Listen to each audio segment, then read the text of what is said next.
There was a conversation about dismissing the nanny. Alencia advocated that as long as her back was injured, she would not be able to leave the palace for her sake. So it turns out that she is the one who is going to kick the nanny out. Not Poland, but still. Phil recalled a story when she broke her leg, and every day until her leg healed, she lived hell. So she set a condition that Alencia should come out and help her with everything. Joining the imperial family was usually done strictly for political purposes. In cases where there was no direct heir to the throne, the siblings from the sidelines were accepted in his place. In such cases, when it was necessary to conclude an alliance with another state, and there were no children suitable for this, arranged marriages were made with children of the upper nobility. Even for an aristocrat, she had a request for Polony. She wanted to meet her mother, Catherine. The woman was in prison, and realized that she was going to die soon, because there was no chance that His Majesty would pardon her. 29 years ago, it was a small village not far from Mount Palace. Catherine and Isabella were 8 years old when they met. From their first meeting, Isabella was a special child. Despite the difference in status with her, the daughter of a traitor, perhaps they were able to become friends only because of her. However, from the moment the newly crowned emperor arrived at the estate without Isabella, their relationship, which she thought would go hand in hand, slowly began to fall apart at the seams. She knew she was not right for him, and that the two would not be together. Undoubtedly, thanks to the soft-hearted and kind Isabella, life in the palace was comfortable, so much so that she received more than the maid deserved. Of course, the emperor granted her such conditions only as a friend of the empress. But she forgot that it was only formal care and courtesy. She did not want to take Isabella's place. She just wanted to get at least a little bit of love. And if she was on the same level as the people she loved, she offered the emperor to become his mistress. She left the palace, and on the way she was attacked by wolves. But she was protected by a boy who killed them with his magic. The girl was scared and did not understand what was happening. That's how she met the Lord. He said he had an offer for her. He was looking for women to bear his children. The day she returned home, her family members poured out all their disappointment and condemnation on her. She is weak because instead of becoming the most famous person, she wanted to get pleasure through a child. But the fact that the child will be famous did not mean that she will be the same. In addition to this, her father found out that she was carrying a child from someone else. He left her in anger and went to the capital. The day of her birth was approaching, and Isabella came to her, who was also about to give birth. Looking at Isabella, the girl felt like a total nobody. She was the first to give birth. Isabella came to congratulate her and suddenly collapsed from sudden contractions. In such an unexpected situation, Catherine offered the empress her bed, and fortunately, the child was born healthy. But all the famous doctors and magicians could not make Isabella open her eyes. And at the moment when her only friend took her last breath, she was faced with 2 newborn babies with the same hair color. Some more time passed. She left her homeland and moved to a quiet village. She learned the news that the emperor had gone mad because of the news of his wife's death, and ordered the execution of all those who could not save her, and that the princess, who now received the emperor's love instead of Isabella, was named Philomel. Alencia grew up as a sweet and very kind child. She was very obedient. But the problem was that she looked more and more like Isabella. Although what's the point in thinking about it? She's going to die anyway. She also wondered about Philomel. What was happening to the child she had thought was living happily all along? She saw someone coming and thought it was Valencia. But it was Philomel who immediately apologized for the wrong person. She came to see if something had changed because her actions had accelerated the development of events. And until the very end, the woman did not consider her her daughter, the one who gave birth to her, but could not become her mother. The woman asked her to stay, but the girl did not understand what they wanted from her. She angrily told her how Valencia lived, and suddenly she wondered why the girl had never come here, and she didn't look like she was worried about her mother's life. The woman said that was not what she wanted to know. She told me that her daughter had completely changed, like a different person, then apologized and thanked me for visiting her. Unlike what is commonly considered a prophecy, it existed in the form of a novel in Valencia's hand, and the fact that it was thrown away in the garden, as if for someone to find, was a sign that she could only rely on it without question. But what was written there was not a lie that she was not the emperor's daughter, and that she was born as a result of an experiment by the Tower of Magicians, was true. But if the prophecy was not true, although she will be closely monitored if she stays here for another 3 months. Suddenly she became dizzy and was caught by Lekin. Meanwhile, the boys arrived at the palace. They accompanied Nazar.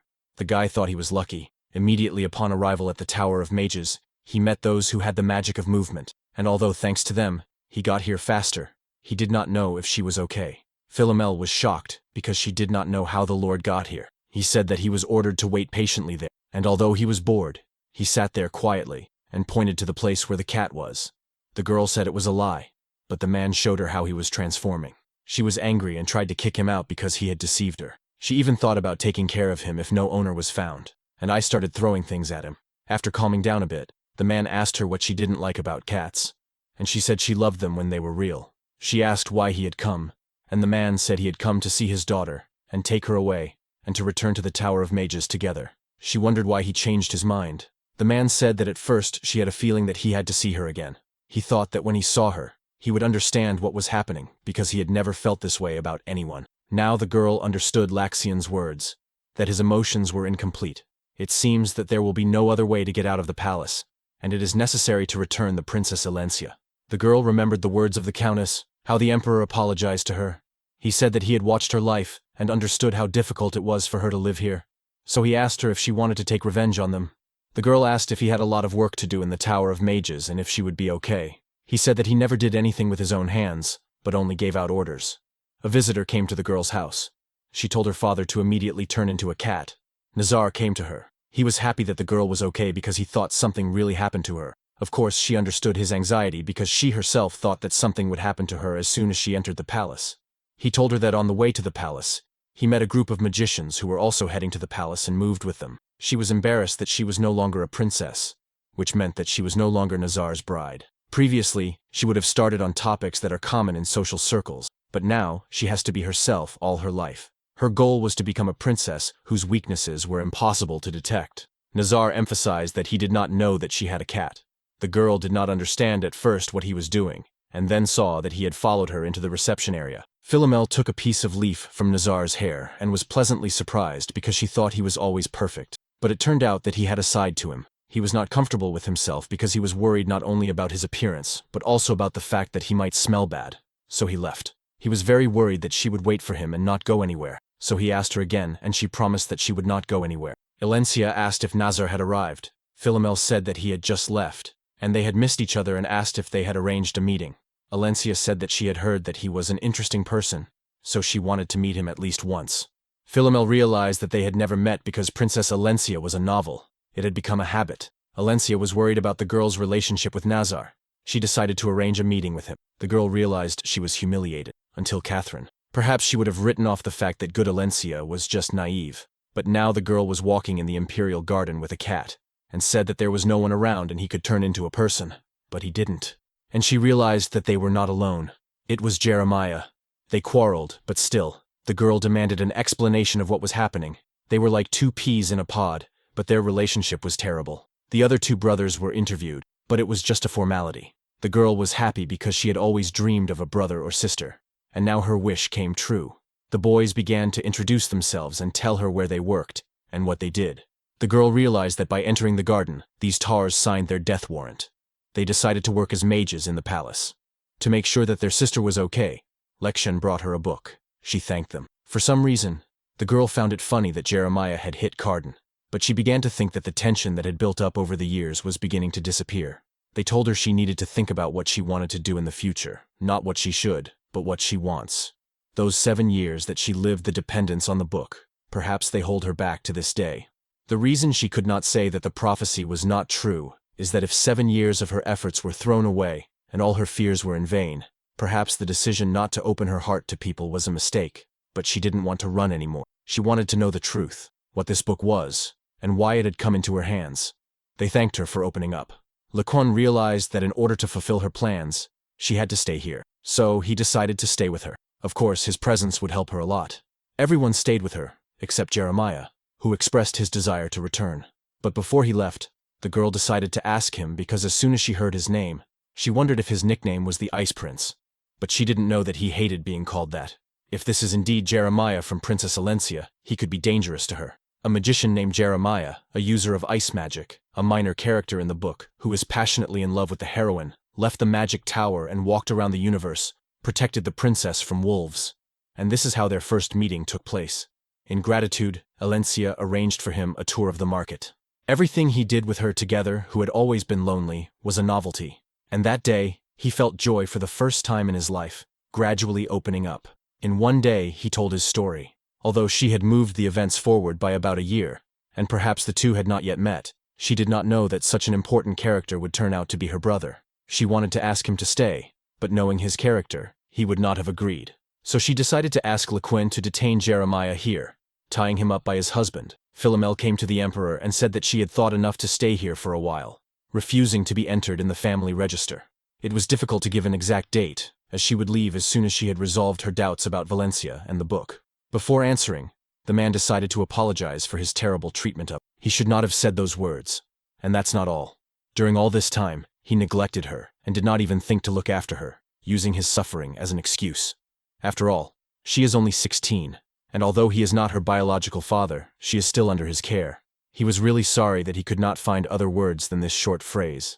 Philomel felt anxious again, realizing that he was apologizing. She knew it would not change anything. The girl thought he was wrong, because they had spent a long time together, and that's why the attachment appeared. This feeling is not love for her daughter at all. She suggested that he forget all joys and grievances and go their separate ways, so she would put an end to their relationship. She also had a request for him, and he said that he would do anything for her. She wanted to live on her own, but she did not know where to start. So she asked him to let her stay in the palace for a little while longer, even if he would allow her to live in the room for the courtiers.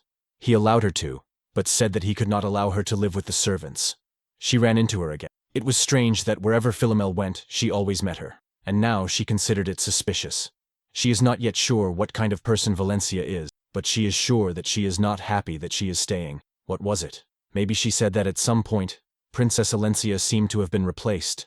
During this time, she noticed many differences. So, if Catherine's words were true, it cannot be left like that. Eustace hates Catherine with all his heart, so much so that it's a wonder he let her live. And now his kidnapped daughter will be asking for her release, which is like saying, kill her immediately. The emperor gathered everyone in his office. Poland reported that the nanny was not mobile, so she would not be there, to which he replied that Valencia was responsible for giving her everything, because she had sworn by her second name. So she went to leave the nanny in the palace. The second name is given by the deity to members of the imperial family who possess sacred powers, and when you swear by the second name, you swear not only by the honor of a member of the imperial family, but also by the grace of God. There is so much symbolism around it that she was jealous of the second name when she was young. But of course, since she did not possess sacred powers, the oracle did not appear, and he began his speech. 16 years had passed since his wife gave birth to a child, and closed her eyes forever. The place where she gave birth was the house of her old friend Catherine, who also had a newborn baby. That day, his baby and Catherine's baby were switched by mistake. From his speech, Philomel realized that His Majesty was really going to save Catherine, as Valencia had asked. The girl did not expect this. Because of Catherine, he lived without knowing his daughter for more than 10 years. I am sure it was not so easy not to tear her to pieces. But His Majesty fulfilled the request, and the words he said to Philomel at the end, that no one would ask for her mother's transgression, that she would not be killed in vain, sounded as if she also had something to do with Catherine's sins being covered up. She thanked the maids for the work they had done for her. She was going to reduce their duties, and after she moved out, they would not have to serve her. When she stepped outside the palace, the reality was not what she expected. She was cheated in the market, almost robbed, did not know how to find safe housing, and does not know what could have happened if she had not been helped. After talking to the maids, she thought that life in the palace would be uncomfortable, but it seems that it is not so bad as it was before. Besides, if she had left, she would have broken her promise to Nazar, who is probably back home by now. As a child, he was good at many things. His father was pleased and praised him. He liked his words. He wanted to listen to praise more, so he tried even harder. However, the harder he tried, the more he had to do, and his father's expectations only grew. It was around this time that he met her. She seemed shy, quickly became cheerful and friendly to him, and gave him all her love. But for him, spoiled by the sympathy of so many people, the size of her heart, different from others, suddenly seemed a burden. And soon he decided to make an engagement with the princess. He was so immersed in his feelings that he could not look at her. At the time, his feelings for her were confused, sometimes good, sometimes burdensome, and sometimes he envied her for seemingly being free of all responsibility. He was confused and wanted to go against his father and even tried to push her away. His anger and resentment toward her returned, unlike anything he had felt before. For the first time, he faced severe punishment, and his parents watched, disappointed. Yet, love for them lingered, preventing complete hatred. He wondered if it all began to meet the prince, but he couldn't despise her. The more he learned, the deeper his regret grew. Compassion, duty, and parental expectations remained, but the urge to rebel waned over time. Days passed until he turned 10, and she transformed. Initially, he blamed himself, but the changes were too pronounced. Less playtime, a mature demeanor, She seemed replaced. One day, unable to bear the anxiety, he knelt before the princess. Her desperate heart ignited anew. Time flowed differently since then, subtly altering their relationship. Outwardly he concealed these changes, striving to be worthy of her. He became the perfect heir, yet his feelings remained elusive. Duke Everidon sought to annul the engagement with the impostor princess and arrange a meeting with Princess Alencia. Nazar's anger led him to declare independence. Philomel, exhausted, wandered the palace. Lacoon inquired about her move to the southern palace, where sacred power was scarce. There, she studied Valencia and planned to return the ring, likely still with Roseanne. As a debutante, Roseanne would soon reappear, and guilt weighed on Lacoon for losing the national treasure. The Emperor would likely punish Roseanne severely rather than seek justice. Love the manhwa? Subscribe for more. Your support makes it all possible. Hit subscribe now!